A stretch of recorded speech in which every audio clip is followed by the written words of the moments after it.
একটা শিক্ষণীয় বিষয়, শিক্ষণীয় গল্প, 1 মিনিট, সবাই ইগনোর করবেন না, 1 মিনিট আমার এই গল্পটি শুনবেন। হযরত মুহাম্মদ সাল্লাল্লাহু আলাইহি ওয়াসাল্লামের কাছে একজন ব্যক্তি আসলেন তার সন্তানের সমস্যা নিয়ে। তার সন্তানের সমস্যা হলো যে সন্তানটি তোতলায়।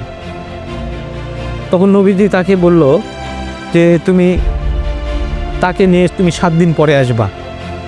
তো নবীজি মধু খেতে পছন্দ করতেন, তো ওই বেশি মধু খেলে একটু তোতলামি ভাব থাকে, এই জন্য তিনি নিজেই এই 7 দিন মধু খাওয়া থেকে বিরত থাকলেন, যে আমি আর মধু খাবো না। তো তারপর 7 দিন পরে আসলো সে বাচ্চাটি। তো তখন দেখলো সে বাচ্চাটিকে বলা হলো, সে বাচ্চাটির বাবাকে বলা হলো যে তুমি তোমার সন্তানকে মধু খাওয়াবে না, খাওয়াবে পরিমাণে কম, কিন্তু বেশি মধু খাওয়াবে না। তো তারপর থেকে সেই বাচ্চাটি তোতলামি শেষ হয়ে গেল। তাহলে ঘটনাটি বোঝা গেল যে কাউকে জ্ঞান দেওয়ার আগে নিজের আমল ঠিক করতে হবে, নিজের পরিবেশ ঠিক করতে হবে।